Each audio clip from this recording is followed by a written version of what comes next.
गरुड़ पुराण अध्याय 19। जन्म के समय आत्मा को क्यों भूल जाती है अपना पिछला जीवन।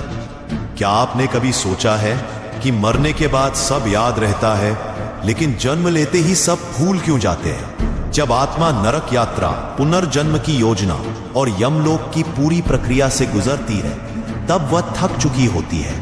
अब उसे एक नए शरीर में भेजा जाना है। लेकिन यहां एक अद्भुत रहस्य सामने आता है।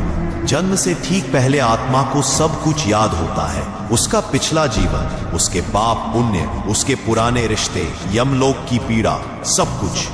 फिर ऐसा क्या होता है जो जन्म लेते ही वो सब कुछ भूल जाती है। इस रहस्य को समझने के लिए गरुड़ पुराण में एक विलक्षण घटना का वर्णन है।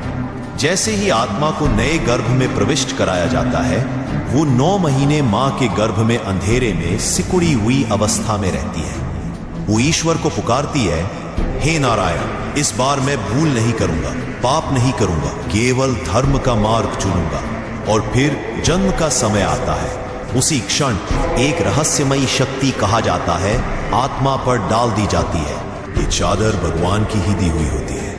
इसका उद्देश्य ये होता है कि आत्मा फिर से नया अनुभव करे, कर्मों को नए सिरे से भोगे और खुद की पहचान को खोजे।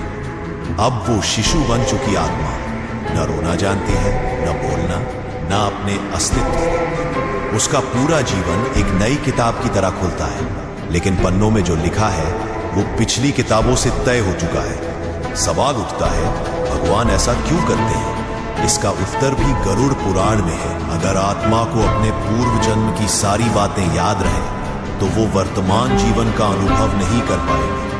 न कोई रिश्ता सच्चा लगेगा, न मोह बनेगा, न परिवार, न प्रेम। और तब वो जीवन जीने के बजाय अतीत में उलझकर जीना ही छोड़ देगा। इसलिए विस्मृति यानी भूलना कोई अभिशाप नहीं, बल्कि एक करुणा है। ये हमें एक और मौका देता है धर्म के मार्ग पर चलने का, अपने कर्म सुधारने का और मोक्ष की ओर बढ़ने का। इसलिए गरुड़ पुराण हमें बार बार चेताता है, जितना समय मिला है उसी में जागो, क्योंकि ये भूलने का खेल दोबारा भी होगा अगर अब भी चेतना नहीं आई।